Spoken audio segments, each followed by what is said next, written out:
Hello and welcome to the Standard Bank CIB Why She Leads podcast. My name is Lindeka Dzedze and I'm so pleased to be hosting conversations with some of the most successful deal makers inside Standard Bank CIB. The women that we're interviewing really are changing the face of banking and what it means to be an investment banker with their innovative and fresh thinking. Joining me today, Executive Head of Strategic Partnerships at Standard Bank Group, Lindeka Dzedze. Thank you so much for your time on Why She Leads today. So excited to speak to you. Whenever people speak to you, the one thing that you're so proud of is where you come from and how that shapes you. Tell us about that. Thank you, Lindeka, for having me. I often introduce myself as a child from the dusty villages of the Eastern Cape, but a proud child of Africa. I think I'm proud of my roots because of the people that have raised me and the sacrifices that they've made, and also the talent that comes from the most unexpected places, especially in the world of today, where the expectation is that for those that succeed, probably would have had to go on to expensive private schools, have come out from Ivy League universities overseas, and also expected to speak the Queen's English. I like the element of surprise of knowing that actually we come in all shapes and sizes, and people from everywhere actually have a chance to succeed. It's not an easy route though, if you're saying coming from the dusty villages or from a township, if you don't have a lot of resources behind you to make it up, to be executive head of strategic partnerships or similar positions. What's that journey like? I guess, firstly, to get to university, it is a struggle in terms of you uproot yourself from the rural areas to the metropolitan areas where the universities are. Oftentimes, you have to look for resources financially to be able to afford your education. And I guess in my space, when I started, there were no internships or graduate programs. And back in the day, there was no BE. So you didn't have to employ someone like me. So you have to make it happen for yourself. I guess I always say from every hardship that I've gone through, there's been learnings that I've actually used them as a stepping stone to where I am. So I went to university in the KZN. I first worked there in tourism. I enjoyed it very much. I get tipped in foreign currency. At the time, I don't think there was any regulation at the time in terms of certificates. They came after. Okay, I'm telling my age now. So I enjoy meeting people. I enjoy talking to people. I enjoy learning, and you get exposure to people from across the globe, from across different cultures. It was a big, enjoyable experience for me, and it opened up my world. Moved to Johannesburg. While I was studying, I got exposed to, I guess, financial markets, and that was of big interest to me, especially if you look at who controls the power or who gets to make the decisions. And at the time, we were still very much in the early stages of our democracy. So it was important for me to make it in a space where I could make a difference. I guess finance was the natural, route for me to take. And I came to Johannesburg. At the time, I don't think people remember, you had to work with recruitment companies, and you have to, put your CV in and they'll send you for roles. And that's how I found my job, by actually asking to be placed at the reception. Reason being is that I've got the gift of the gab. Everybody, the CEOs come in, and that's genuinely how I landed my job. Okay, so there's an aspect of tenacity in your rise. And then there's also a quote that you said to like from Einstein about opportunity coming from difficult circumstances. Tell me about that. I always say my journey was not linear. As I said, there were no graduate programs, there were no internships. And when I found my niche, I started in corporate finance. And we worked with some of the best people from across the globe. The company that I worked for was a merchant bank at the time. And I remember the guy who headed up private equity was a drama major. And the guy who headed up capital markets, I think, was a literacy major. And at the time, I was working with people from across, predominantly the UK, Europe somewhere. And we're based in Sandton. And one of the key things that they drummed into us was that if you've been to university, if you've got an university degree, you've basically been taught critical thinking, to think and to analyze. As a result, nothing is rocket science. Everything can be learned. And we got into that space where it was really, not necessarily just your background in education, it is what you make of the opportunities in front of you. Okay. And that's really how I found my role during the Asian crisis, if anyone remembers that, the Asian crisis, 1998, working with people that were doing major deals on the continent. And that was the opportunity for me. Yeah. You studied law? Yes, I did. Then you went to tourism? No, that was a gig just to get employed. So you studied law and ended up in finance. And I think there's a lesson in that just because you do one thing, you're not limited to do that thing. What's the lesson there, and how has that helped you throughout your career? I think we often think, and I think this is for me is important, because I was listening to, allow me to please digress a little bit, to the show on the radio when I was driving to work the other day, and they were talking about the professions that exist today may not exist tomorrow, and teaching our kids to find things that they lean towards, because you may go and study a certain degree and you may not end up in that field. You find in our spaces now, you've got engineers, you've got doctors. And I think for me, it is, and everyone at the time was telling me that, oh, they're only employing in the space that I want to be in finance, they're only looking for people with accounting degrees, and I didn't have one.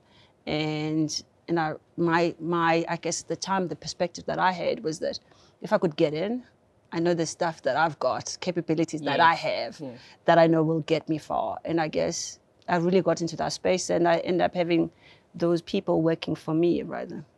If you're talking about listening to the show on the radio and the careers of today, I know you're also a mom. So you're not just thinking about yourself, you're thinking about your son. My son. What kind of a world he's going to be in, what kind of a work environment he's going to be in. How do you balance that alongside your career? It's funny. I always tell people my son is he's actually my greatest achievement. Raising a balanced young man in today's world, knowing exactly what our boys are faced with, is actually a great challenge. I've raised a person that I like. You love my kids, but I really like my son. And funny enough, we're talking about studying one thing and doing another. My son went to university, was doing economics, ended up doing his master's in that, and he decided doesn't like anything about our environment. His hobby is coding. And I told him that I was not going to pay for coding. He wanted to go back, and I said, no, this is what we paid for. If you really like coding, find a way to make it an employment opportunity for you. He's a self-taught coder, he's a software engineer. He's working at Investec, and he loves it. So that's not what he went to university to study. He's a software engineer today. And I guess it speaks to, it is the skills that you pick up, what is important to you, how you're able to craft that to actually, be an advantage. So one of the things that they liked about him is that he's got the financial acumen, the business acumen, to understand the environment and the solutions that he's providing at Investec, a financial institution, but in a coding or development world. You are helping mold him and shape his journey to success. Who did that for you? My mom passed away at 39. No, it's funny because she doesn't age in my head. And she was a very, very strong woman. I laugh now because I realize I'm just like her, which I didn't think was going to be the case. But in all honesty, I've been surrounded by very strong women in my life. And also my dad was a very important influence in that, I guess, there were no roles for girls or roles for boys when I was growing up. I was telling the story the other day that I used to do banking, not banking the way you think it is now, but literally go and pay debit orders for the cars that we own. There were no debit orders. You have to go make a monthly payment at Toyota. Yes, at the dealership. Go to the bank and deposit the cash. Go there with a big canvas bag, paper clips, silver pockets. I don't think people will even relate to what I'm talking about. But that was banking. But that actually taught me a lot in terms of being entrepreneurial at a very young age. So I started doing that when I was 6, 7, because we had a business at home. So it's amazing the little things you pick up along the way that shaped your thinking. So I grew up in a space where my dad was working, my mom was working. and we had our little supermarket.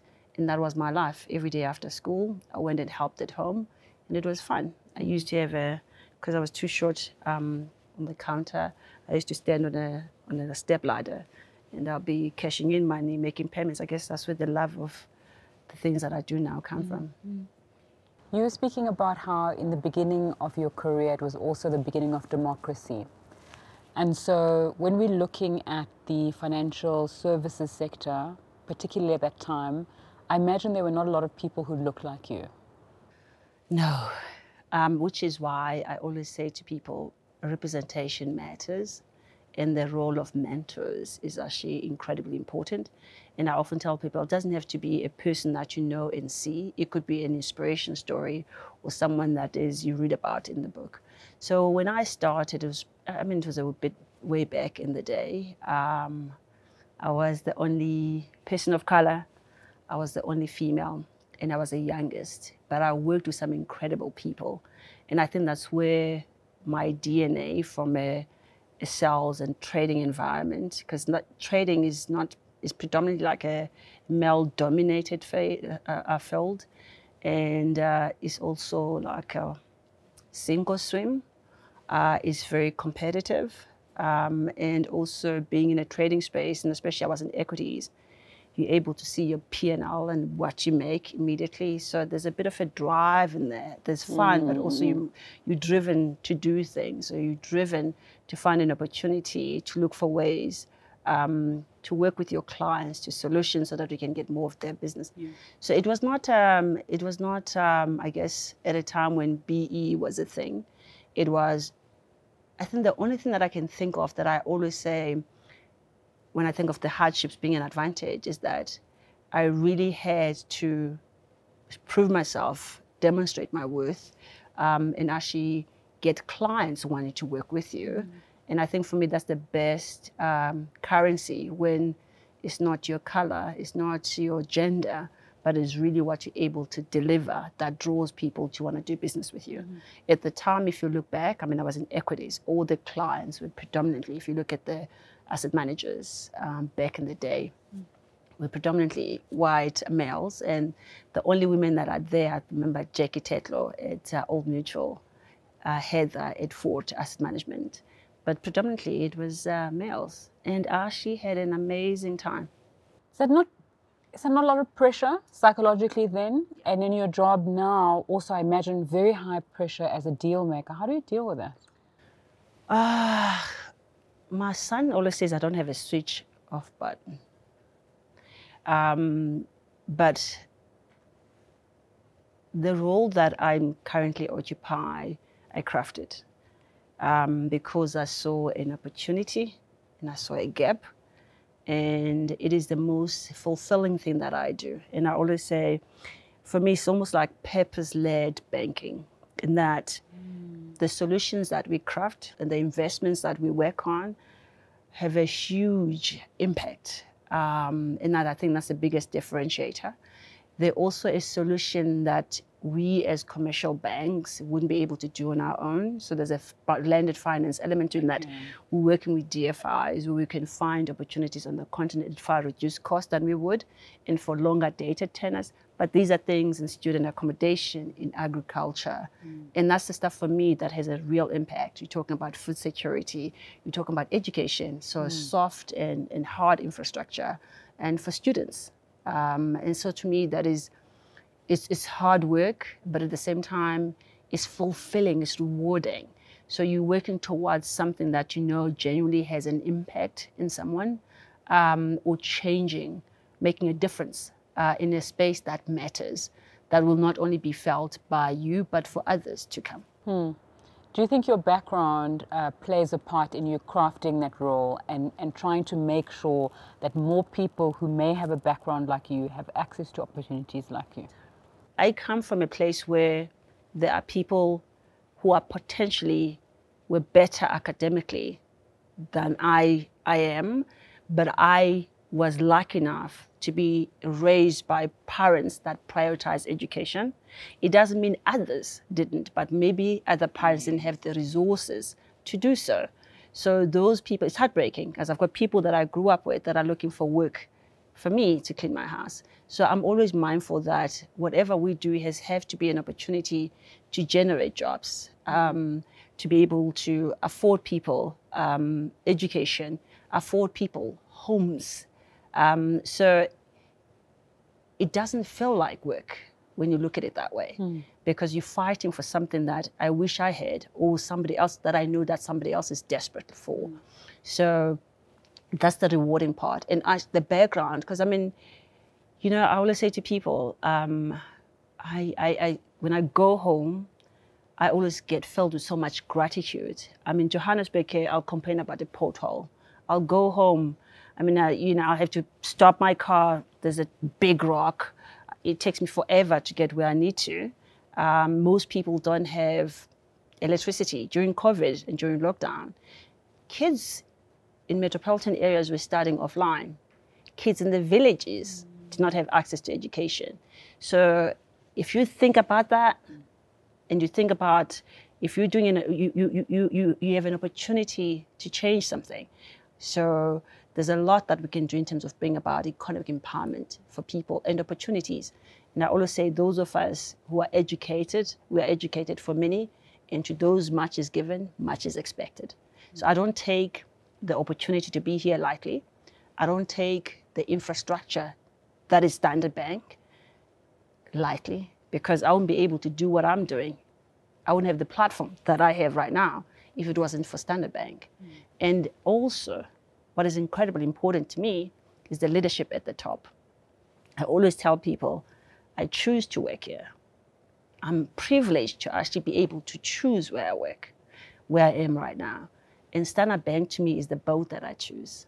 It's purpose-led bank. They call it Africa, we call it home, and we drive for growth. There are no blue little people. We are the people that have to drive that growth. You and I know exactly what it's like to go without. So I can't come here and think that the only thing that I'm going to want to do is the nice and the easy, the companies that already meet the criteria. How about we walk the journey with the companies that we want to build to be the companies that we see here? In South Africa, we're lucky. Every time when I travel and people ask me, what do you love about Africa? My answer is, it's people. We are the most resilient, the most vibrant nation. Think about the way we dance, the way we move, our music, the colors, our dress, the way we do things. You can find people in the most appalling circumstances. They'll be laughing. You can find kids today who don't have toys, playing with plastic balls that they've crafted. And there's always this resiliency. You'll find women carrying big firewood on their heads with kids, and they're talking, they're laughing, and people are always looking for opportunities. South Africa, we have social grants. Not ever in the continent, there's no such. You have to make do, but I think that's also what's driving people to be creative, to be entrepreneurial. We have got, I think unemployment is around 32%. Not everyone's going to be finding jobs in the financial sector, in the private sector. Look at the cases when I was literally thinking the other day, beginning of the year, universities. There's some universities that had 150,000 applicants. Only 4,000 were taken. What's going to happen to that? So the creativity of the people is what will drive, the solutions. I always say solutions for Africa by Africans, because we know what the challenges are. So that's why I have a responsibility to not just be banking for, it's nice and it's something that I enjoy. There's a responsibility as to how we're doing, how we're making a difference when we come into the office. And I think for me, that's the biggest challenge, but it's also the biggest draw in terms of reward and being able to do something that you can actually look back and really be proud of. And you may know that we've built 50,000, or we've provided 50,000 new beds for students. Those students don't know that, but we do. And that means there's more kids that are staying in decent places, accommodation exactly, and able to go to school without having to worry about safety and all sorts of things. So that is there's great pain, but then also in the midst of all that, there's a great opportunity. It may look hard, but if you scratch beneath the surface, there's an opportunity there.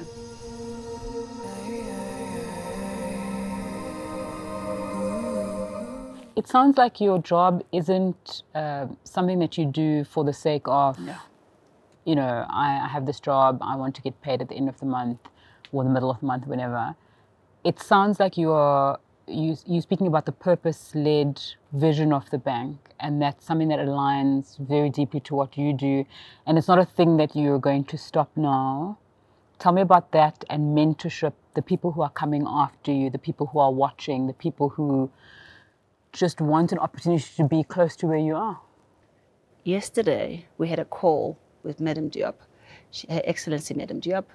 She's in the office of the Special Envoy for Women in Peace and Security in the AU. We started the African Women Impact Fund, and that's mainly to create a sustainable platform to to bring about more women-led and women-owned fund management business, so that women can make decisions at a macro level. We can put money into women's hands to be actually investing and doing more.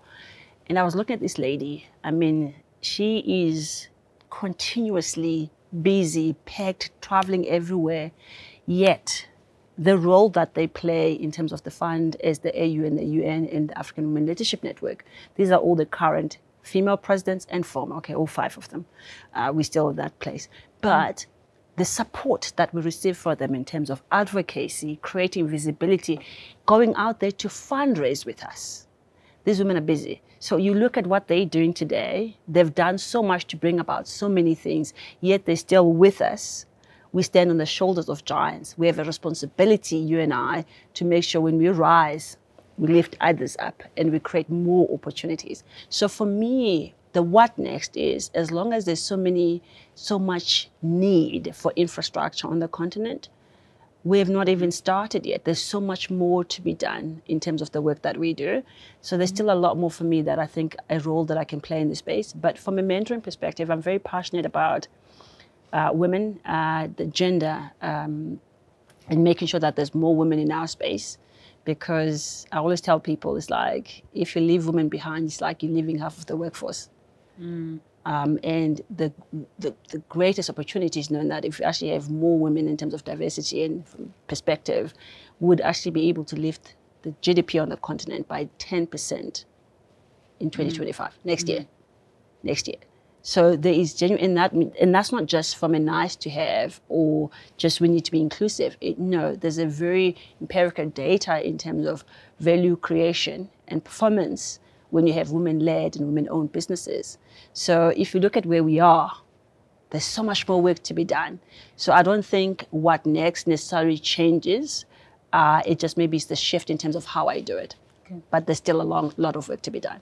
You and I are still here. As long as we talk about women, inclusion, until it's not a thing, we have a lot of work to do. Okay.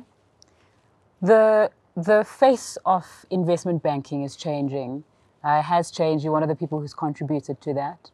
There's perceptions about how you need to show up as a woman in this space.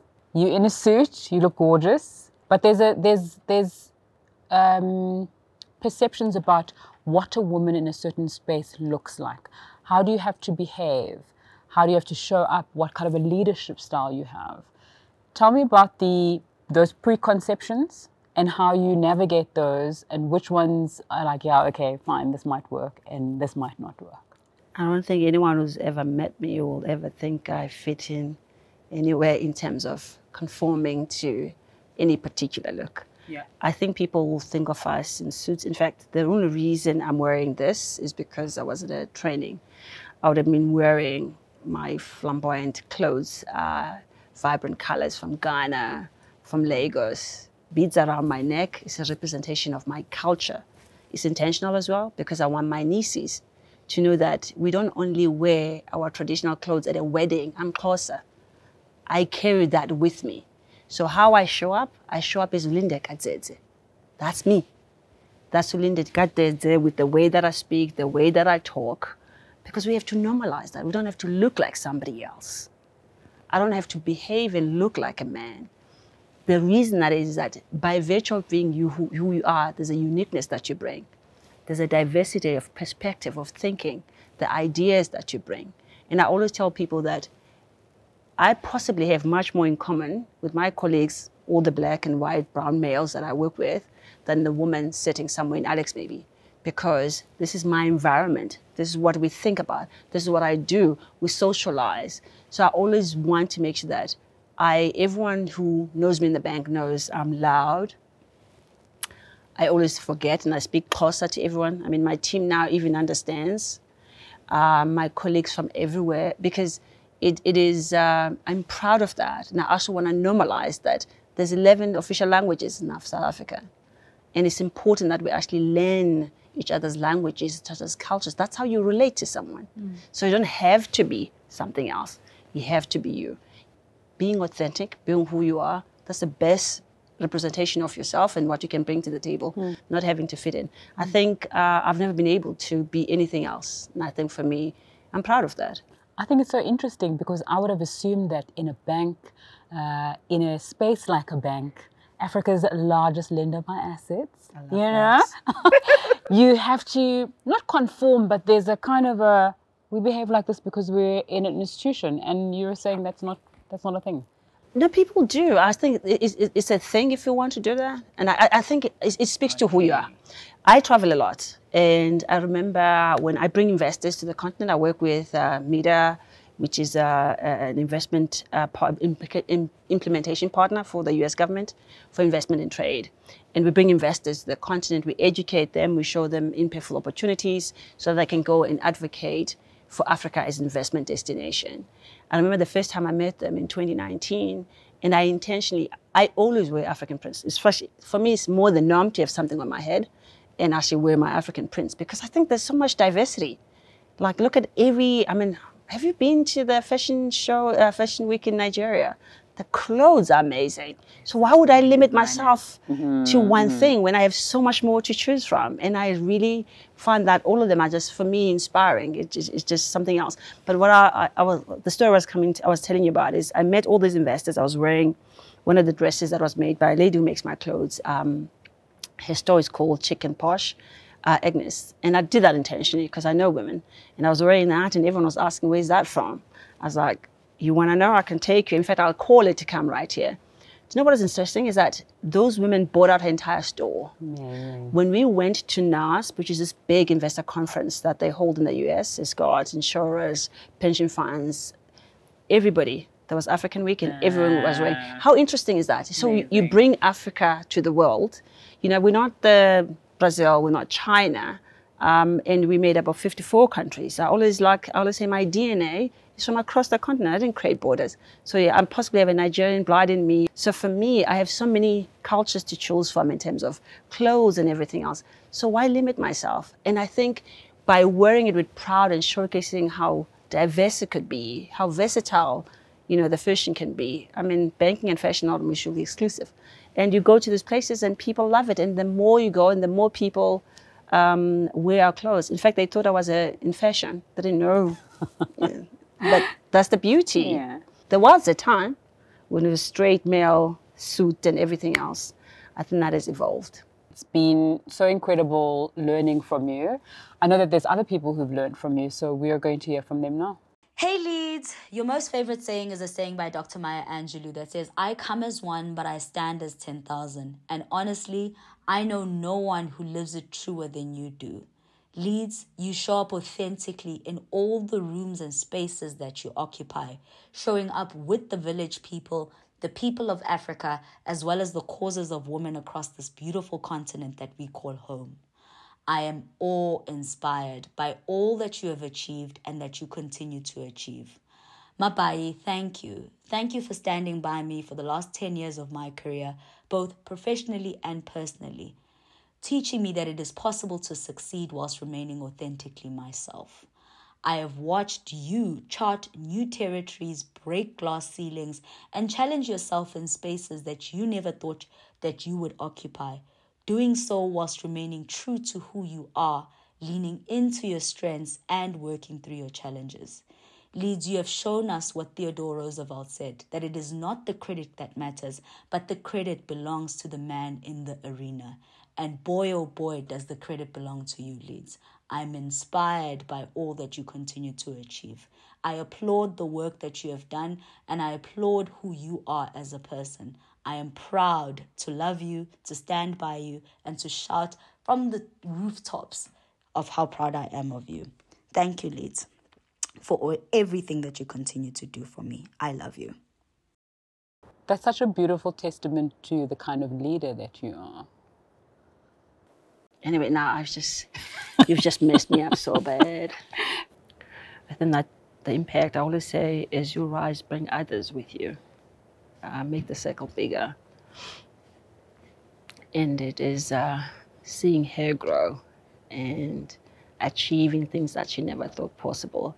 And I was just reminded, I started a mentoring program in the bank. She was my mentee. I was very involved back then.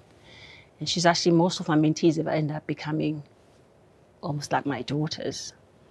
One of them has joined us back in the bank, and now she heads up mining in CFS in the bank. She's the head of mining. And we're actually trying to remember the other day, how did we connect? But I used to have quite a lot of them.